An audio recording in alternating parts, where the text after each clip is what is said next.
Man, what's going on, family? Welcome to another episode of the Tariq Elite Radio Show. And I am your gracious host. My name is Mr. Tariq Elite Nasheed.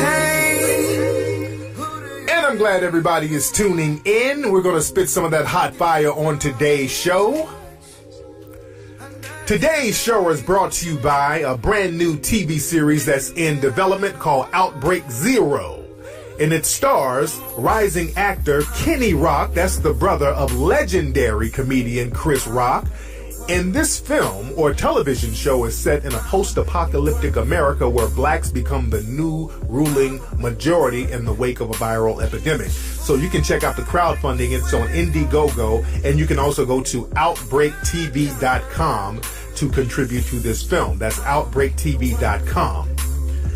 And we got a lot of other stuff we're going to talk about on today's show. I don't know if I'm going to take any calls on today's show because there's a lot of hot fire I want to talk about. I want to talk about the interracial dating game and how that's used almost as a weapon with melanoid people. And I want to get real deep into that.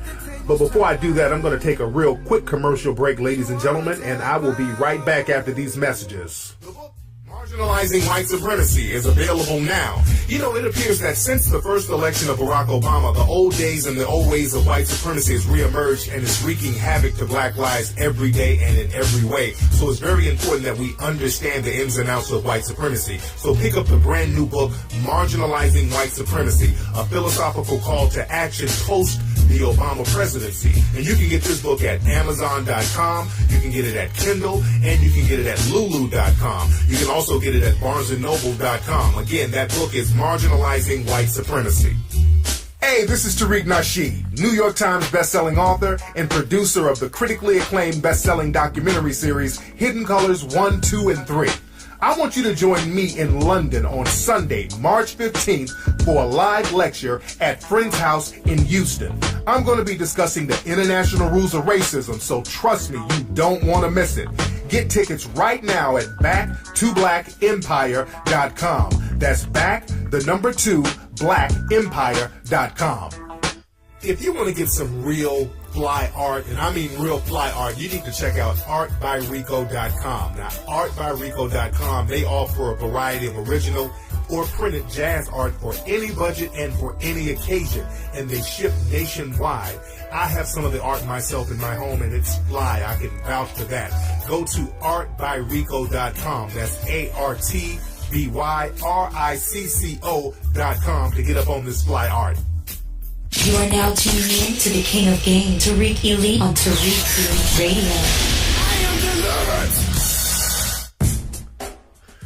delivered. Man, what's up, family? We're back on the Tariq Elite Radio Show. And as you know, I'm your gracious host.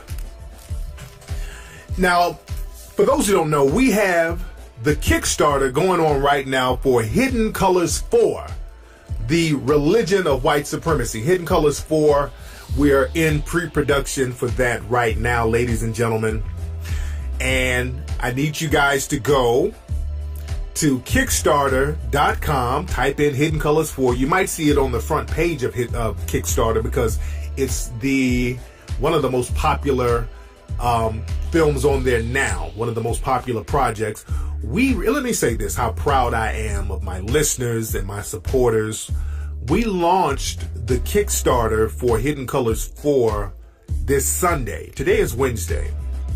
We launched Sunday. We have over $33,000 raised already. The minimum goal is $60,000 that we're trying to raise. And we want to go higher than that, but the minimum is $60,000. We want to get to like $500,000. We want to get up there and just really make an impact because the Hidden Colors series, we have to keep the momentum going. It's needed that we keep these documentary films out there in the public, out there educating people. And I'm so proud of all the brothers and sisters who have contributed, and it's just popping off. A lot of people are just shocked, which I'm not shocked, of how fast the money is being raised on there because people want to know the truth. And we need to know the truth. We have to understand, man, as melanoid people, we're being constantly attacked. So all of the silliness and the pettiness and filibustering and bickering back and forth over nonsense, that's just not going to cut it when you have the white supremacists out here organizing against us. And they're organizing against our children, because the miseducation propaganda machine is always in high regards, and it's in high gear. And they're trying to miseducate us. We keep getting this white Egyptian thing thrown down our throat left and right, and it's just time to really bring the truth. Brothers and sisters out here getting beat up, killed left and right, and we don't have a media outlet that speaks for us. Whenever we look at the media, all we see whenever the white supremacists put black people on is just a long, continuous coon train. And just enough is enough. I mean, we just keep getting just a barrage of disses and insults and coons just nonstop. And that's very devastating on the minds of not just black people who are adults, but just imagine the impact that has on black children who have to see the propaganda against black people on a daily basis. So this is why it's so important that we get Hidden Colors 4 popping, and we going all the way there. We getting mad deep on Hidden Colors 4, man. We're going to get so deep. We're talking about how white supremacy is a religion. And also another thing we're going to talk about, which is something that we rarely talk about in the Hidden Colors series. We're going to talk about how interracial relationships are used as warfare against the black community. Now, this isn't to try to shit on anybody's interracial relationship at all. The purpose of this is to really get black people to understand you should not be confused by sexual interactions with people who are potentially white supremacists. Now, if you love somebody, they love you, y'all hook up, everything is cool, everything is hunky-dory, there's nothing wrong with that. Sometimes you might meet people from different races that's just cool as hell. You like them, they got a great personality, they like you, y'all fall in love, y'all kick it, it is what it is. But a lot of times we get into interracial relationships for socio-political reasons. A lot of black people get into these relationships as a form of sanctuary. So we get into relationships for the wrong reason, and what happens is that you inadvertently get in a situation where you're maintaining the system of white supremacy, and I'm going to explain that. And again, we're going to go real deep about this in the movie. So again, before I even go into the game, go to Kickstarter.com, or you can even go to HiddenColorsFilm.com and contribute to the movie, because there's a link. So we want to get everything popping fast. We want to get that minimum by Friday. That minimum 60,000. We should have that by Friday, but we want to go up to almost 500,000 on Kickstarter, man. Again, I say this all the time. They got projects on there that, the dominant society, they're funding just little lollygag, janky projects. And I'm not trying to minimize these different projects, but people get home videos and film trees in their backyard, and they get held damn near $1 million. This is something, the Hidden Colors series family, this is something that is a tried and proven brand.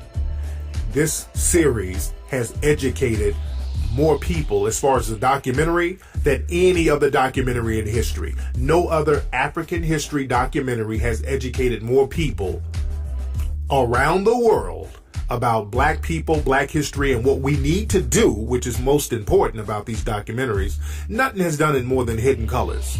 So we have to keep the momentum going, family. This is something that we have to keep going, because there's no other options out there like that. Nobody else is bringing that. All we getting is cooning and trolling and nonsense, and we need to keep this momentum going. So again, HiddenColorsFilm.com. Because again, people out here, man, are giving millions of dollars to people like Darren Wilson. They're giving money to people like that cop out there who raped them sisters. So the white supremacists are circling their wagons economically, and they're not bickering back and forth, getting on no bullshit. They're not on no colorism. Because we're going to talk about that too today. Because that colorism issue is still popping up. But last week, if you remember on the show, there's a brother called up talking about, and I get this a lot lately. A lot of brothers like, hey man, how can I get a white woman? Man, I'm trying to get these white women, and these white women act like they don't want to be with me. Man, what can I do to get a white woman? I get that a lot, man. I get a lot of cats asking me stuff like that. I even got an email from a dude on Facebook. He sent me a private email about this situation he was going through with his chick. He was like, man, I'm dating this chick, and I took a look at her phone, and she's low-key messing with this other dude. What should I do? Now, whenever I see somebody hit me up and they got clear evidence that their significant other is doing something real sneaky or kicking it with some next dude, and if you ain't saying, hey, how fast can I get the hell out of this relationship? If you're still sitting up here talking about how can I make this work?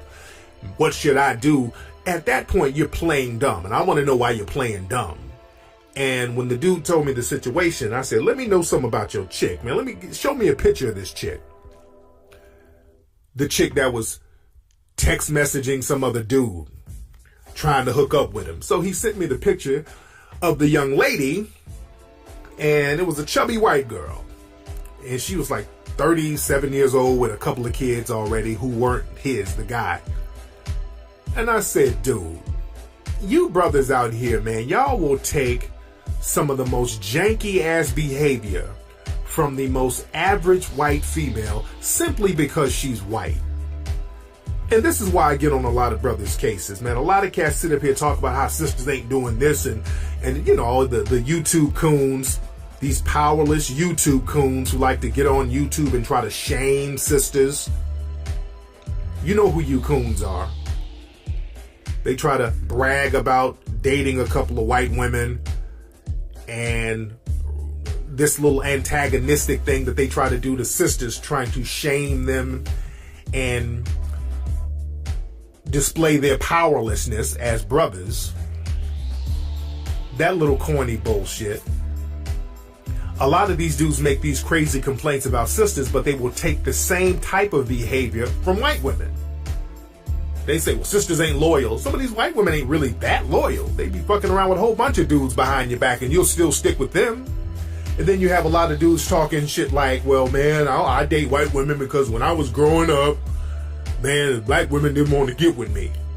That's a common excuse that a lot of dudes make. So they justify that by saying, okay, well, now that I've done something with myself, I'm getting with the white women. But only kind of coons kind of say that. Only coonish type of dudes, because there are a lot of white dudes who are nerds. I know a lot of white dudes who are straight up nerds who didn't get no play from the blonde white women at school. They didn't turn around and when they got some money and say, hey, okay, I'm going to just start dating black women. They didn't do that. They got the baddest white chick they could find.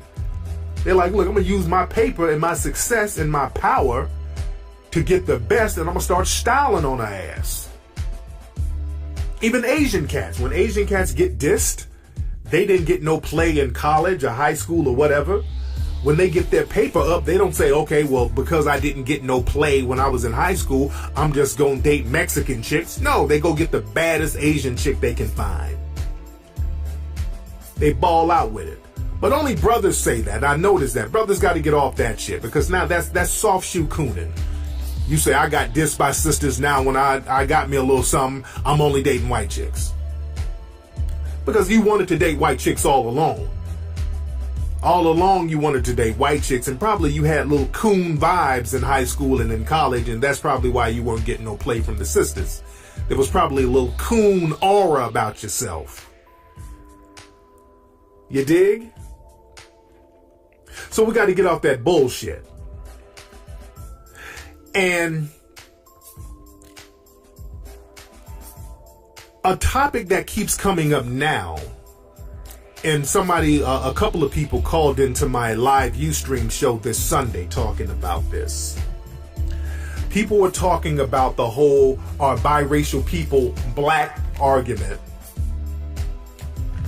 Now that's a real old argument, and that's pretty much a real slave type of argument. A couple of people called up to my show talking about biracial people are not really black.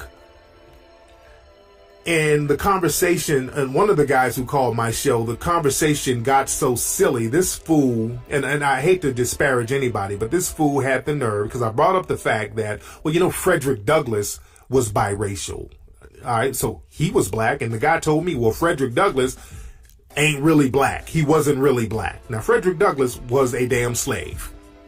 Fought himself out of slavery, was one of the preeminent black scholars, black activists for black people in history. One of the most thorough brothers in history who fought for the rights of black people.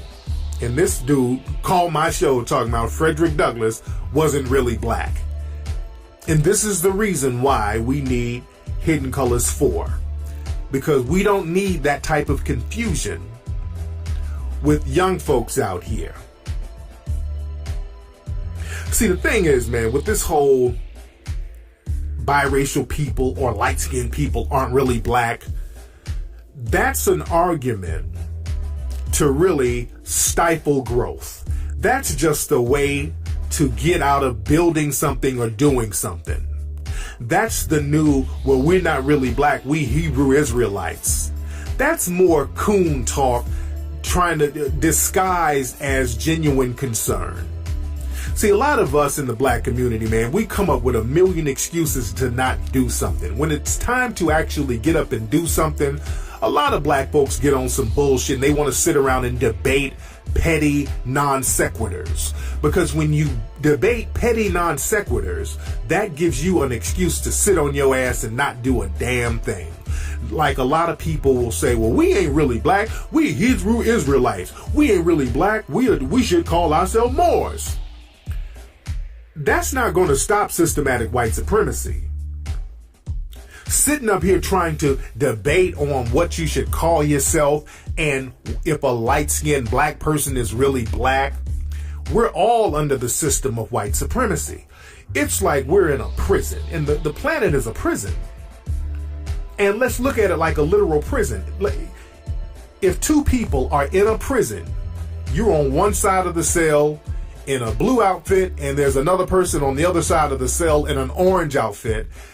That's like two people in a prison unjustly bragging about or arguing about the colors they have on in prison.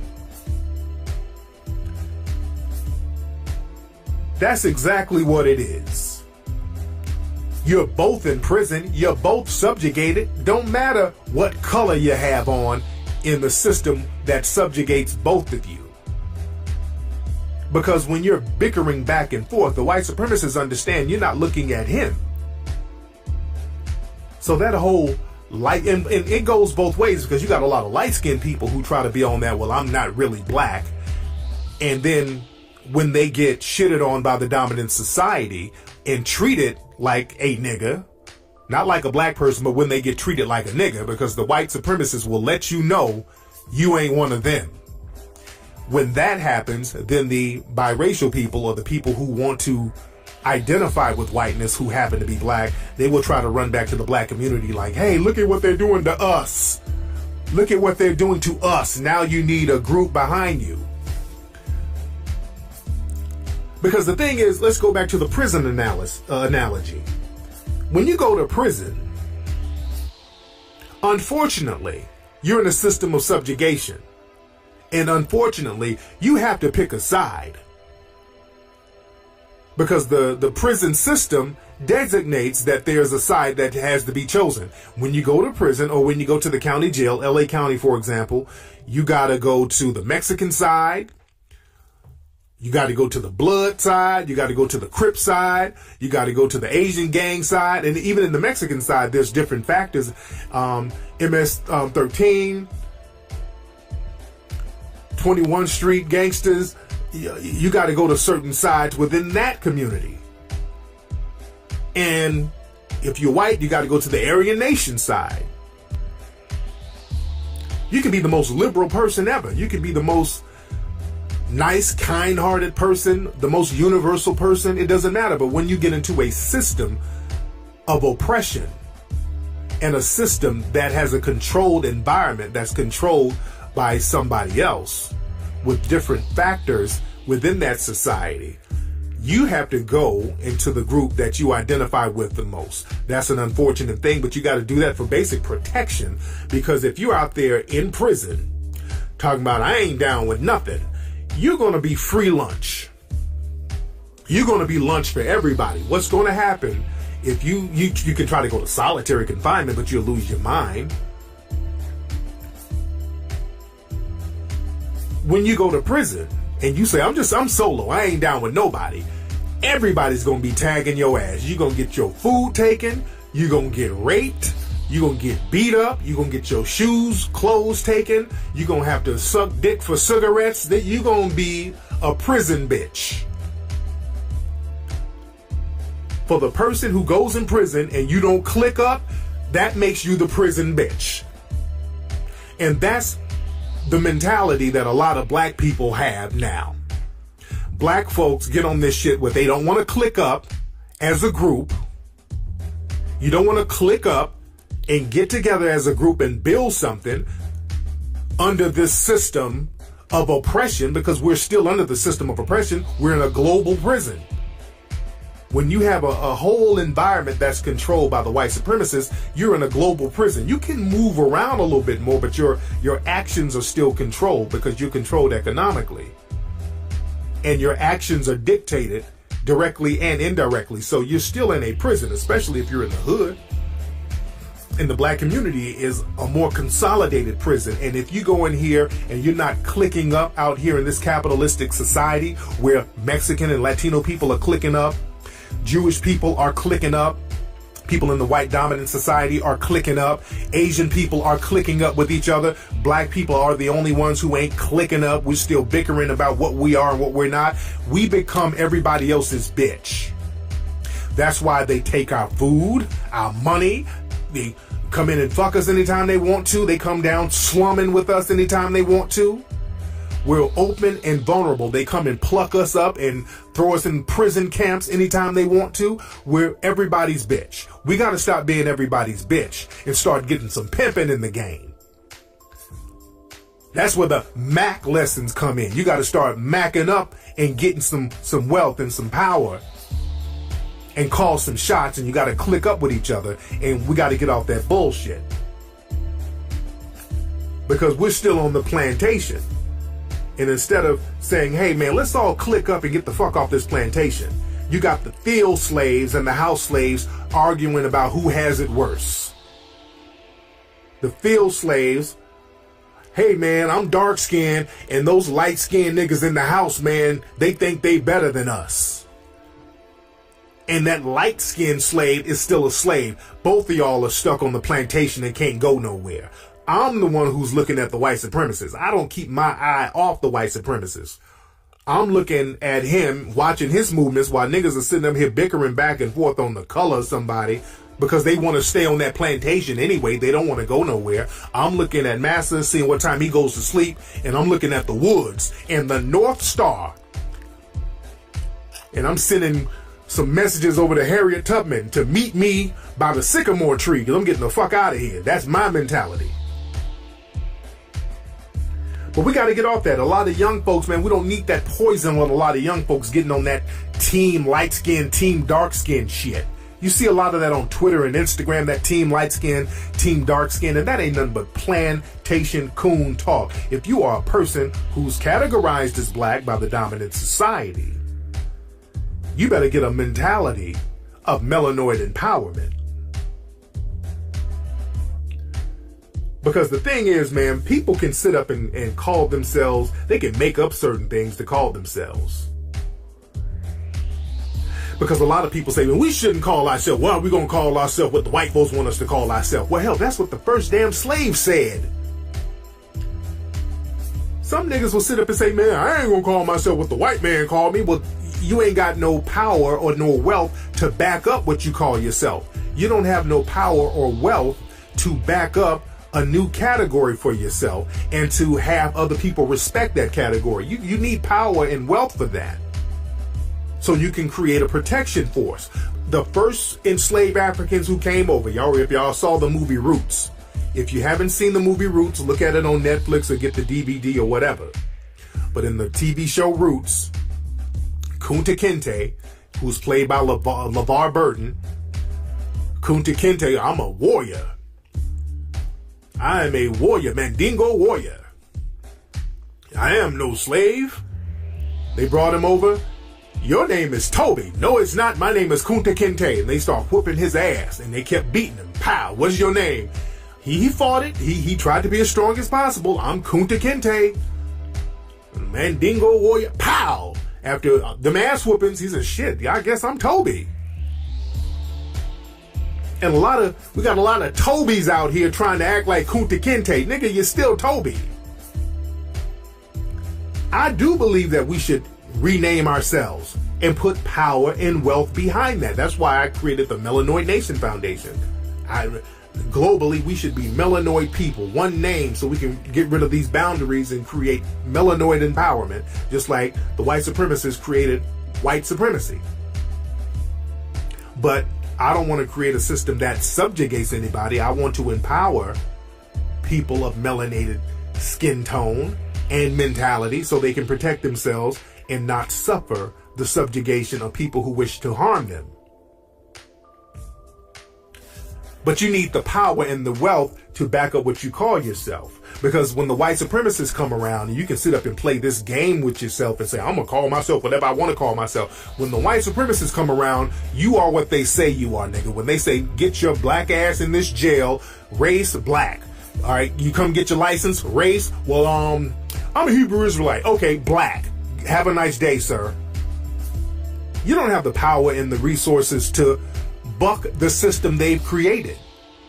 Let's get some power, some resources, some wealth. Then we can start talking about what light person is and what dark person. We can come up with all that bullshit after we get some wealth and some power going on. Let's get an economy going on. Then we can argue about that. And we got to stop playing that game. Because see, the Creoles of Louisiana, they played that game. They tried to play that game when the French sold the Louisiana territory to the United States. When the French was down there in New Orleans, they let them play that little game, and they'll let you play that game until there's a threat.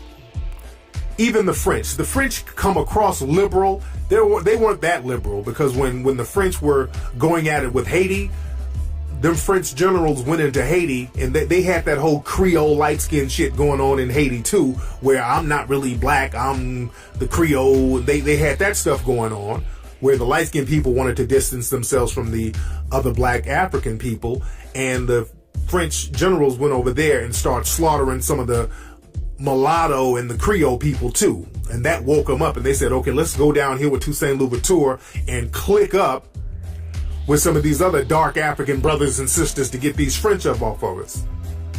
And again, down in Louisiana, the French had that same mentality going on with a lot of black people who were light-skinned. They thought, okay, well, I'm light, I'm closer to the French, so I'm a little bit better. And then when the United States purchased that area, they came in and said, okay, well, we own this shit now, so let's get a tally of who's who. All the white people go on that side of town. All your darkies, you're going to go over there. And the Creoles were like, well, hey, well, we're not really dark. We're not really black. We're not really white. And they said, well, what are you? Well, we're Creole. Who? Yeah, we're Creole, French and black. Oh, take your black ass over there on the black side. They kept it real simple. Whether they liked it or not, and the French Creole didn't have the muscle and the wealth or the power to do anything about it. That's the thing. If you do not have the wealth and the power to do anything about it, stop sitting up playing games with yourself. Stop sitting up with that dusty nigga talk about what you gonna call yourself, and you ain't backing it up with no power. You ain't backing it up with no wealth and no resources. Because there's no biracial community. There's no community of biracial people. Let's just be very clear that there's no biracial, there's no mixed community. That whole term, that biracial mixed up, that's new. Those are new terms to really confuse black people so that you're not focused on white supremacy, so they can use people as buffer classes. And that's why it's important for us to understand the game. And white supremacy refines itself every 40 years because, again, 40 years ago, they started coming up with terms like Hispanic. And that was another way to confuse black people who spoke Spanish. That gave them an out. So psychologically, people who were phenotypically still African, they could now use their language to say they were something else. So if you don't have the mentality of a melanoid person or a black person, or you don't have an African mindset, go ahead and do what you do. Because it's not really about the skin color, it's about the mindset you have. It's about your mentality. Because the thing is, you can be a light-skinned person like Claude Anderson who rides for black folks. So you can't call him a person who's not really black. Claude Anderson rides for black folks. Because you got jet black people, you got dark people like Larry Elder, who's the worst person in the world for any black person to listen to. He's worse than a white supremacist to a certain degree. So it's all about the mentality. You got to look at a person's mentality and see where they're coming from if they're about empowerment. But the propaganda machine is heavy because now, with black folks, the white supremacists are letting people know that black love is something that they don't want to see. Black relationships, that's something that should not go down.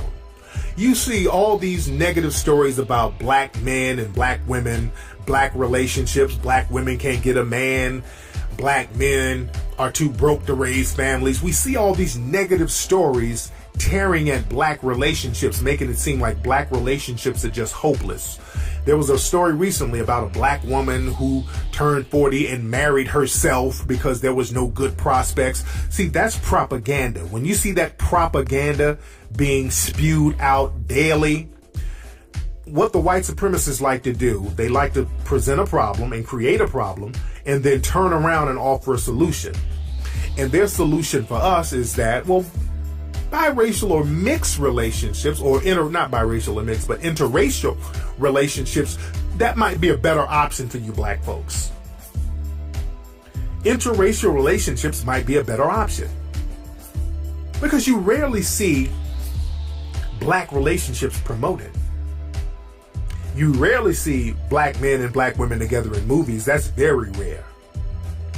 Even on shows like Dancing with the Stars, you never see two black people dancing with each other. You notice that? They rarely have two black people dancing with each other. And whenever you see black men and women in movies, either the black woman ain't shit or the black man ain't shit.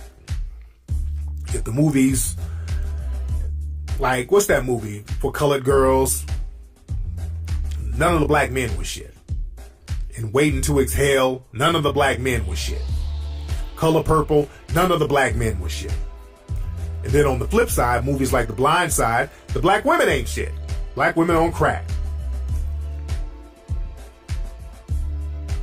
What's that movie with Saving Isaiah, Losing Isaiah with Halle Berry? They showed her black mother, she ain't shit. That black baby needs a white mammy. That child needs a white mother. So we're constantly told by the media that we ain't shit. And they're doubling up on that. They got new movies coming out. This new movie with Kevin Costner called Black or White. This is more propaganda. I haven't seen the movie, but I've read the reviews and it sounds like garbage. Basically, the movie's about this white guy, Kevin Costner. He has a black granddaughter. His daughter had a baby by a black dude, and the black dude was a crack addict. Oh, just... I wouldn't go see that. I would see that like on an airplane. You know, just that's how I saw The Blind Side. I saw that on an airplane when there's just nothing else to watch. But yeah, from what I understand, in that black and white movie, black or white, whatever it is, Kevin Costner is trying to fight to keep the granddaughter, but the black dude's mother is trying to get the child, and Kevin Costner called the dude a nigger in the movie. It's just basically showing black folks ain't shit. You're better off with a white parent. Even if we are alcoholics, because he's supposed to be like an alcoholic in the movie. Even if we're an alcoholic, that's better than us being crack addicts. So we have to understand the propaganda they're using on us. In that new movie also called Dear White People, now I saw that turned out to be a crock of shit. And I'm giving spoilers for that movie, by the way. So if you saw it, tough shit. Because I'm going to give a few spoilers for that movie. In that movie, they had this light-skinned sister. I want to say she was biracial, because a lot of the movie I wasn't paying attention to a lot of it. But I think she was supposed to be biracial, and to make up for being biracial, I think she was like extra militant to a certain degree. She had like a radio show called Dear White People, where she would talk about certain flaws and how white people would perceive black folks. And just the fact that the show was called, the movie was called Dear White People, it's like basically I'm trying to teach white people to look at me differently, to look at me better. And that's not what we should do. My whole thing is melanoid empowerment. I don't care about what people in the dominant society think about us. And we got to understand that. We got to stop this whole thing about trying to show people in the dominant society that we're somehow worthy. Dear white people, I'm just as human. I work hard just like you. Stop that bullshit, man. We need to stop that.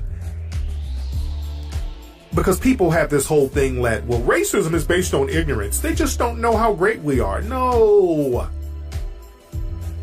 Man, that ain't it. They know who you are. They know what your history is. The white supremacists hide it. They know exactly who you are. They hide your history. They know exactly who you are. They hide your history and then lie to you about what you are. Oh, yeah, you were just slaves. You were sitting in West Africa in mud huts. Do you really think the white supremacists believe that? They don't believe that. They know the truth. Black people keep falling for that con game. Oh, they don't like me because they think that I'm inferior. Let me show them No. Empower yourself. They know exactly what they're doing. Their religion is to disempower you and disenfranchise you. So stop trying to convince white supremacists that you're somehow worthy. You empower yourself. So their opinion of you will not matter one way or another. That's what you should be on. That's why we got to get Hidden Colors 4 popping. But like I said, as far as this Dear White People movie, this sister was basically trying to convince white people, oh, you white people got these negative views of black people. Shame on you. Shame on you. She's a little militant biracial girl. And then later on in the movie, she's going back and forth kind of arguing or being the adversary of this white guy on campus. Then they end up fucking. She ended up laying up with this white dude. So basically the message was, deep down, black people, we know you want to have sex with us, so it's okay. Stop acting all militant. You know you want to lay up with us. That's the message. You know deep down you want one of us. Stop playing, black people. And then there was a black dude in the movie, and then he turned out gay. It was a white dude trying to get with him, but the white dude was trying to use him as a sexual object. It was just real nigga shit. I'm like, okay, they really got an agenda with this. Because that shows a lot of relationships between us and the dominant society. We gotta make sure that it's not a degenerate relationship. And that happens a lot with black women and white males. A lot of times the relationship is a real degenerate sexual relationship. Even with black men and white women too, but with black women and the white male, the relationship has a real degenerate aura about it. It's like you're banging the sister somewhere. You gotta keep her hidden.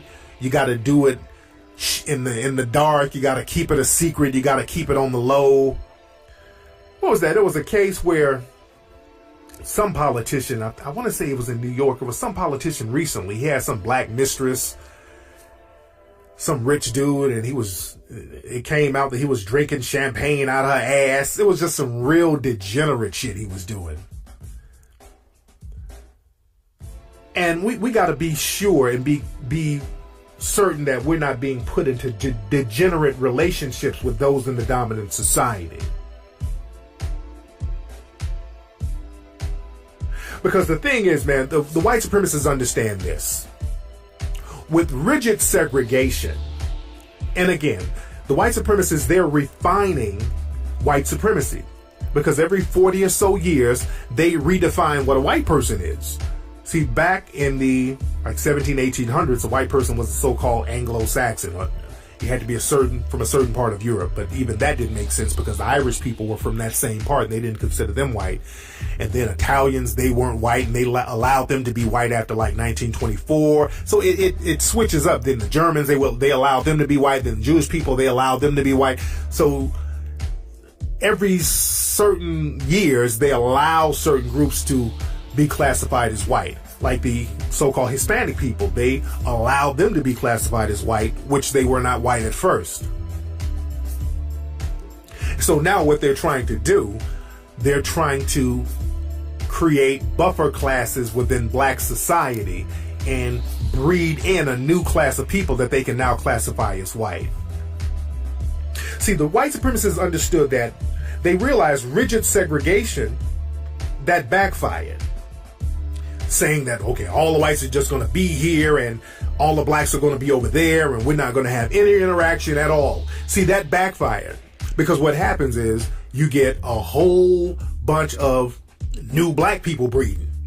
Pure black people are procreating in larger numbers. And in the dominant white society that's segregated, the numbers are dwindling. They have a zero birth rate, so the numbers are dwindling. So they're not procreating as fast as the black population. We're multiplying just very quickly. So in a system of white supremacy, that's a problem. So the white supremacists, they know how to refine things and control numbers and control breeding.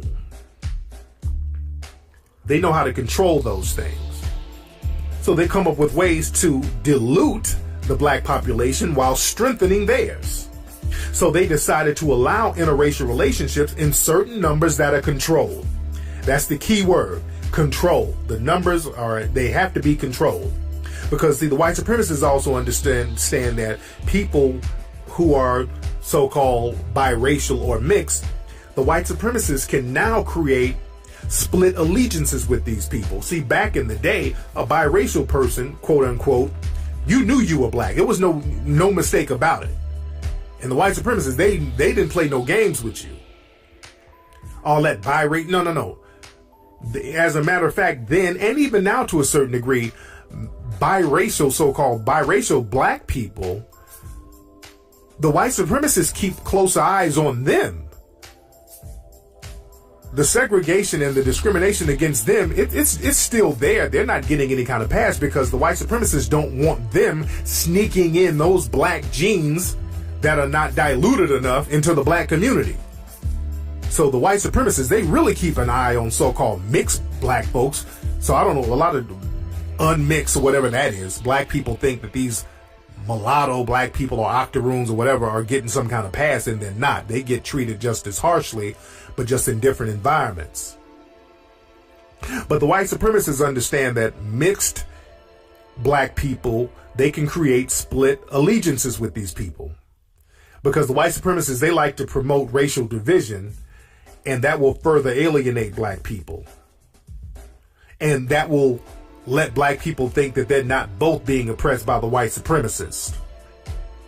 See, a lot of black people, they got this thing where they think they're going to procreate the white supremacists out of existence. A girl called into my Ustream show talking about that.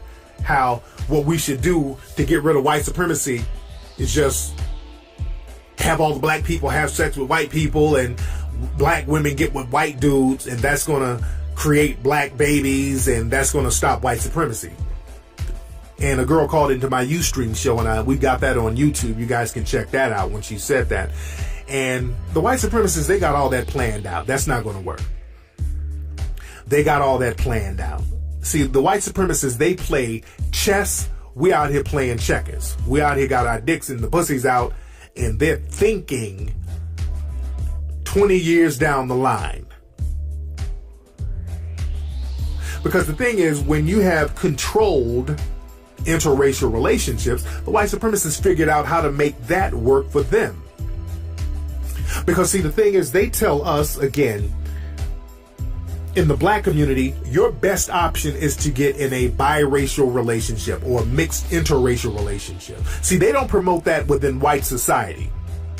When white people have problems in relationships, they don't say, well, your option is a black person. They don't do that. That whole interracial option is promoted among black people. You got it? See, what they say to us, come on, you guys need to get with a Kim Kardashian, black guys. Leave these black women alone. Aspire to get you a Kim Kardashian, a Khloe Kardashian. Aspire to get one of them. Now, don't worry about them having problems in their family, like Bruce Jenner, who's now transforming himself into a woman. Now, let's just ignore that. We know that they're dysfunctional. The father of the family is getting titties and estrogen shots and he's turning into a woman. No, forget about that. We know this ain't about us. This is about you. You need a white person in your life. You need a white relationship. You need a white person because black relationships are too dysfunctional and that's what you need. You see that Jedi mind trick that the white supremacists play on us? And the thing is, they got it all planned out and they promote this stuff and we fall for it. And again, I'm not saying anything is wrong with interracial relationships. I'm not saying that whatsoever. Yeah, well, I'm not using Kim Kardashian and Kanye West as a bad example because they might genuinely love each other. But I'm saying that a lot of times black people, when they get into interracial relationships, they're the ones who are ending up confused. See, the white supremacists, they're never confused. They can sit up and have relationships with black people, black men and black women, and they are not confused. You guys have seen and heard my show where I had white women who are in relationships with black men, and these white women have the same views as any other white supremacists. And I've seen and heard white supremacist males say, well, I'm not a white supremacist. I like black women. I date black women all the time. As if that's not going to make them a white supremacist. Slave owners dated black women or had sex with black women. That didn't stop them from being slave owners and white supremacists.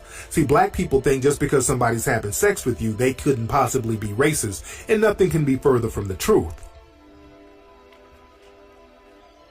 And the thing is,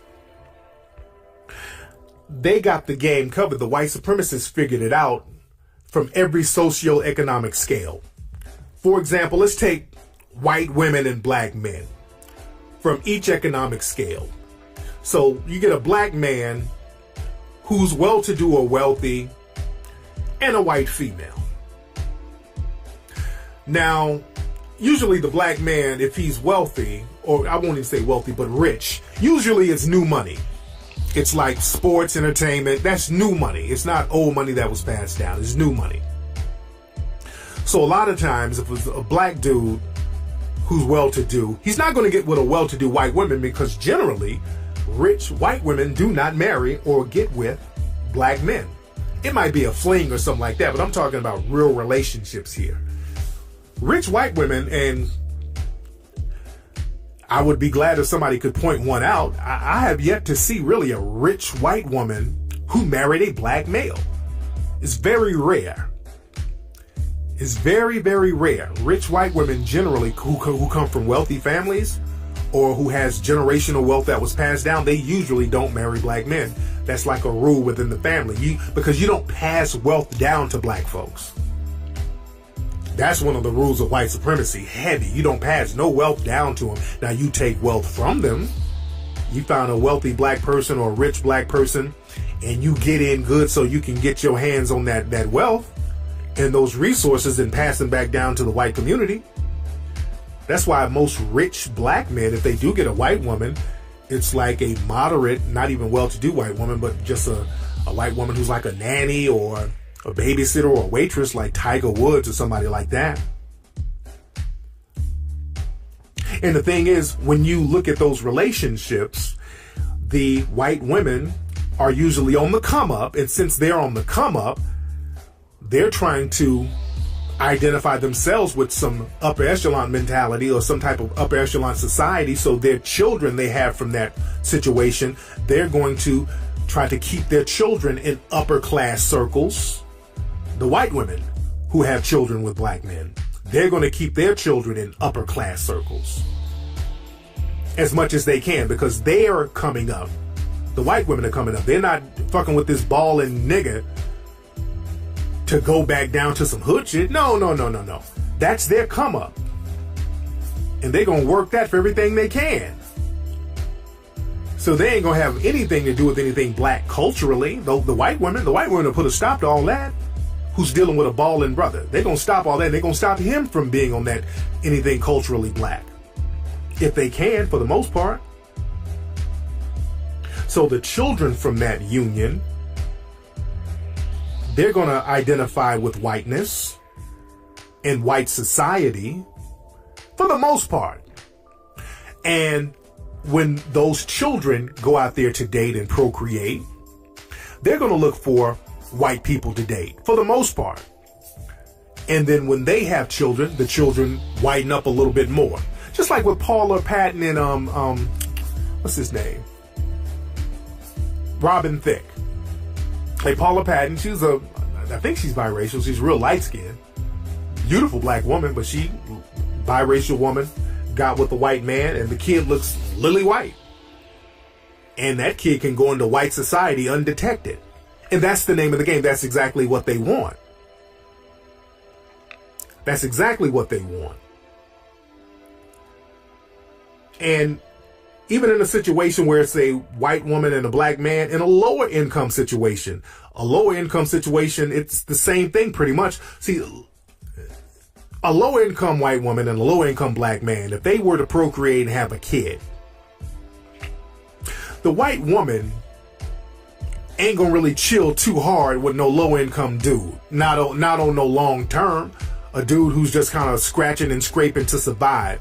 Low income white woman ain't gonna be with that too long because she has more options and resources. As a white woman, there are more resources and options for her. So she can roll on her own. She can do bad by herself, and she would do better by herself, as a matter of fact. So she's not going to be in a situation with a broke brother and a biracial kid. So she'll take that biracial kid and raise the kid somewhere by herself. And that kid, the biracial kid, is not going to be black identified. They're going to be white identified because that's the person who raised them. And then when that person grows up with a white identified mentality, they're going to seek a white mate who will take them. And then when they have white or children, those children can possibly go undetected back into white society. See how that works? Into the segregated white societies. You see how that game works?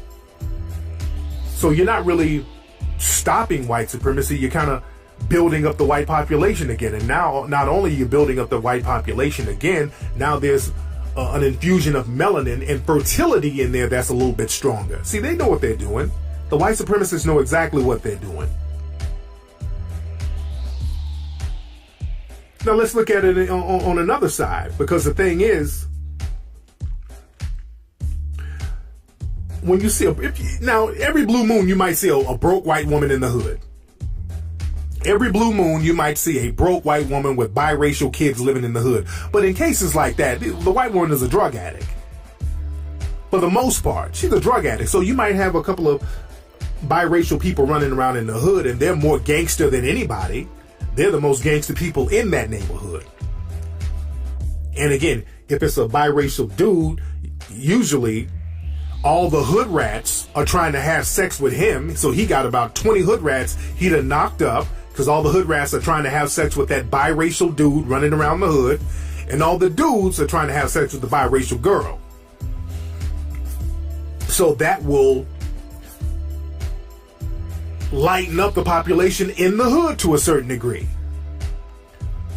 So the white supremacists got all this stuff down pat.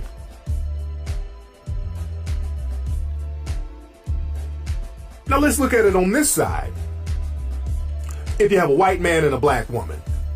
Now let's say there's a poor white man or middle-class white man and a poor or middle-class, not even middle-class, but just say a poor black woman.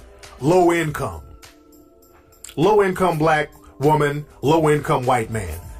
Same situation. Basically, if you see a low-income black woman who's in the hood with a biracial child from a white dude, 9 times out of 10, that's like a trick baby. That sister was somewhere hoeing or doing drugs, or hoeing and doing drugs, and had a baby by one of her white tricks. That's usually the situation. It's like Keisha Cole's mom. You remember Keisha Cole's mom, Frankie? They had a television show on BET. Keisha Cole's, she didn't know who her dad was. Her mom used to be a crack addict, and her dad, I guess, was an Italian trick that her mom laid up with. So you see a lot of situations like that in the hood. The black woman who's living in the hood had a baby by some white trick or somebody they were doing drugs with or whatever, and you got some biracial kid in the hood with a black mother. And again, that kid ain't going to go into white society. That kid is going to stay in the black society, and that a lot of black folks are going to try to get with that person.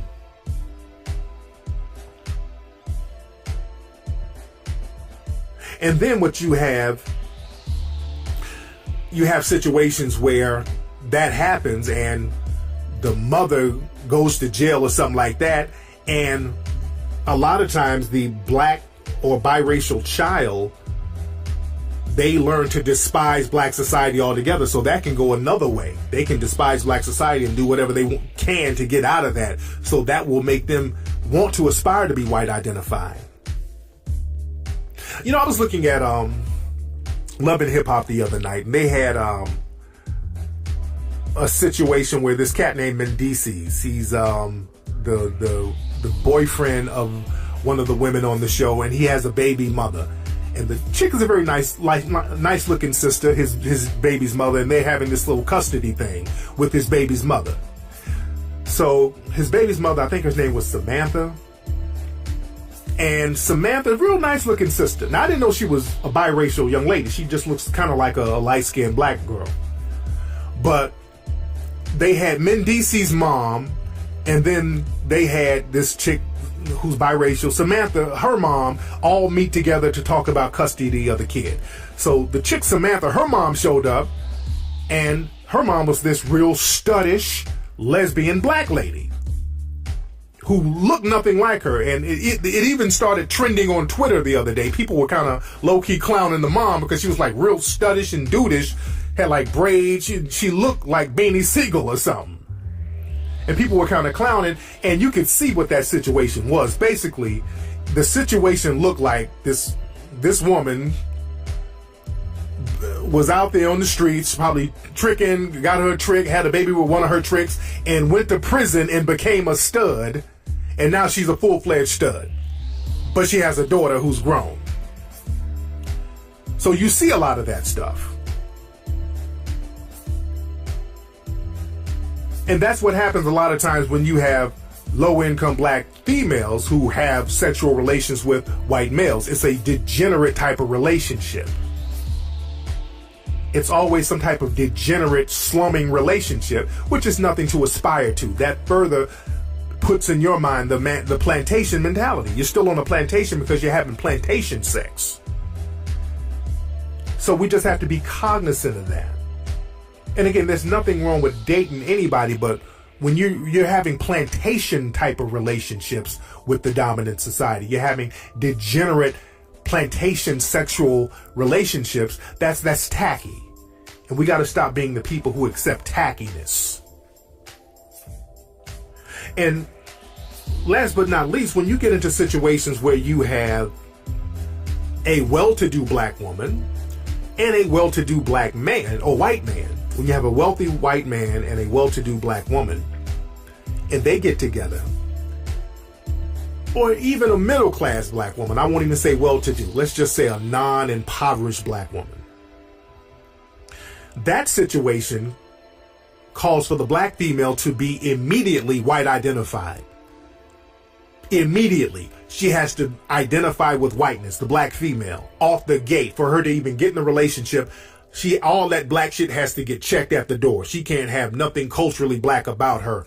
Her voice and speech inflections, they all have to change. Everything has to change. All that black shit has to be checked at the door. So they're going to make sure she has a whitewash mentality so that she can maintain the system of white supremacy. That's what the whole Donald Sterling thing was. When he was talking to V. Stiviano, he was whitewashing her mentality, saying, hey, look, don't bring those blacks to my game. Why don't you act like a nice white girl? Remember that? Even with the rapper Eve. Eve is married to a white dude now, and Eve is going around doing interviews talking about how he tamed me. Her white man tamed her. That sounds like jungle slave talk. And I love Eve. But that's jungle slave talk. And the thing is, in relationships like that, when the black woman who's well-to-do and the white man who's well-to-do, when they have a child who's a light-skinned black child, the black mother who's been whitewashed, she's going to make sure that the child has a white identified mentality. And that child who has a white identified mentality, that child is going to seek out a white partner to procreate with, to strengthen the white community. So the procreation from that, the kid will go into the white community undetected. So now we're back at square one. So you see how the game rolls? The white supremacists, they all have it figured out. They'll allow some undetected people, as long as they don't know your background, to come on in the white community. Now, there's a possibility of a throwback baby to pop up every blue moon, but that's the cost of doing business. In any kind of business that moves forward, there's going to be a few setbacks. The white supremacists look at it like that. Neely Fuller talks about that, how in the business of racism, white supremacy, there's going to be a few sacrifices and setbacks, but it's still going to be business as usual. There's always a possibility that somebody who looks white is walking around the white community and all of a sudden somebody has a baby and the baby has big ass fucking afro. That's the cost of doing business. But for the most part, it continues to go undetected because that's how white supremacy is refining itself. So we have to understand the game. So my point is, family, is to not shit on anybody's relationship. I'm not dissing anybody's relationship. There's nothing wrong with people from different races. If you are thorough and you have a genuine like or love for each other, that's cool in the game. But black people, let's stop being confused by sexual relationships with those in the dominant society. You want to smash? Go ahead and smash, but don't be confused. You understand that? Anyway, y'all, that's been today's episode of the Tariq Elite Radio Show.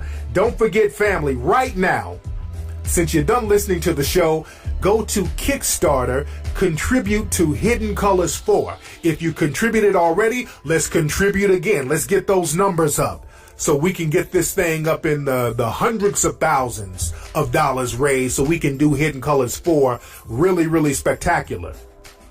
So go to hiddencolorsfilm.com. You guys can contribute to the film. I thank everybody who's contributed already. Let's get this thing going. Much respect, much love, people. Out. Thrown down our throat left and right. And it's just time to really bring the truth.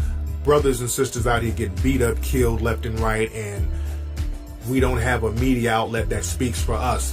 Whenever we look at the media, all we see, whenever the white supremacists put black people on, is just a long, continuous coon train. And just enough is enough.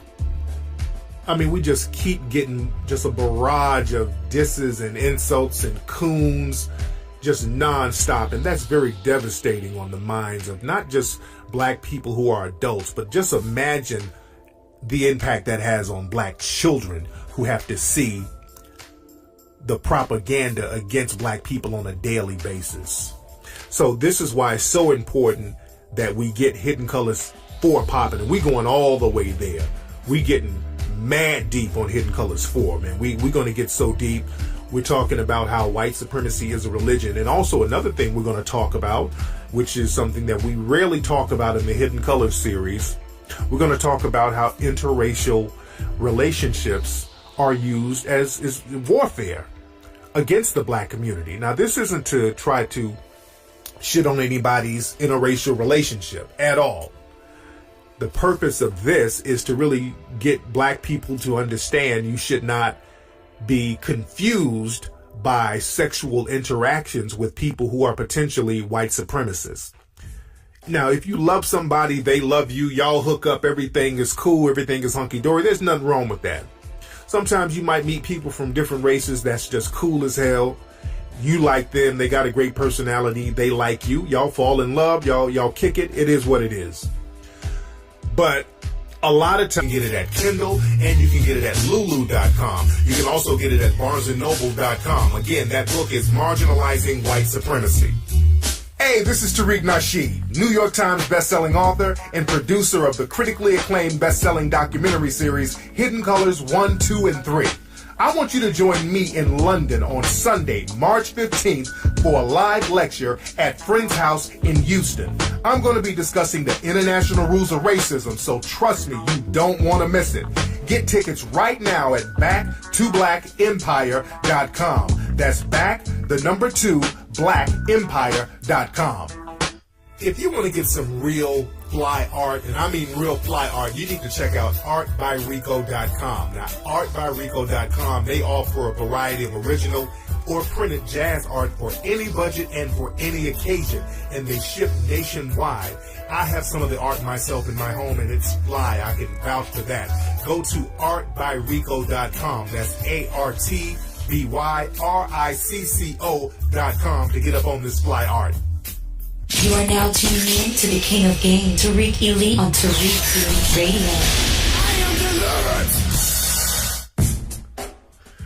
delivered. Man, what's up, family? We're back on the Tariq Elite Radio Show.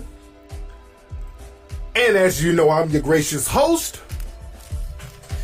Now, for those who don't know, we have the Kickstarter going on right now for Hidden Colors 4. The Religion of White Supremacy. Hidden Colors 4. We are in pre-production for that right now, ladies and gentlemen.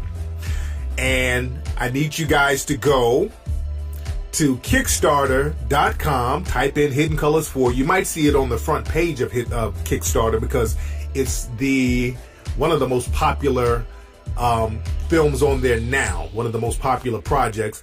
Let me say this, how proud I am of my listeners and my supporters. We launched the Kickstarter for Hidden Colors 4 this Sunday. Today is Wednesday.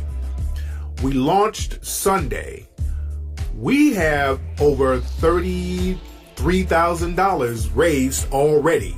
The minimum goal is $60,000 that we're trying to raise. And we want to go higher than that. But the minimum is $60,000. We want to get to like $500,000. We want to get up there and just really make an impact because the Hidden Colors series, we have to keep the momentum going.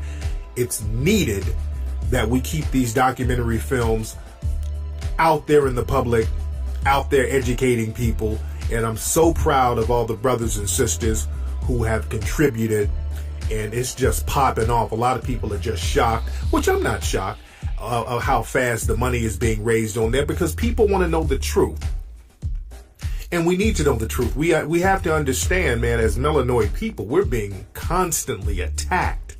So all of the silliness and the pettiness and filibustering and bickering back and forth over nonsense, that's just not going to cut it when you have the white supremacists out here organizing against us. And they're organizing against our children. Because the miseducation propaganda machine is always in high regards and it's in high gear. And they're trying to miseducate us. We keep getting this white Egyptian thing. Sometimes we get into interracial relationships for socio-political reasons. A lot of black people get into these relationships as a form of sanctuary. So we get into relationships for the wrong reason, and what happens is that you inadvertently get in a situation where you're maintaining the system of white supremacy, and I'm going to explain that. And again, we're going to go real deep about this in the movie. So again, before I even go into the game, go to Kickstarter.com, or you can even go to HiddenColorsFilm.com and contribute to the movie because there's a link. So we want to get everything popping fast. We want to get that minimum by Friday. That minimum 60,000. We should have that by Friday, but we want to go up to almost $500,000 on Kickstarter, man. Again, I say this all the time. They got projects on there that, the dominant society, they're funding just little lollygag janky projects, and I'm not trying to minimize these different projects, but people get home videos and film trees in their backyard, and they get held damn near $1 million. This is something, the Hidden Colors series family, this is something that is a tried and proven brand. This series has educated more people as far as the documentary than any other documentary in history. No other African history documentary has educated more people around the world about black people, black history, and what we need to do, which is most important about these documentaries. Nothing has done it more than Hidden Colors. So we have to keep the momentum going, family. This is something that we have to keep going because there's no other options out there like that. Nobody else is bringing that. All we getting is...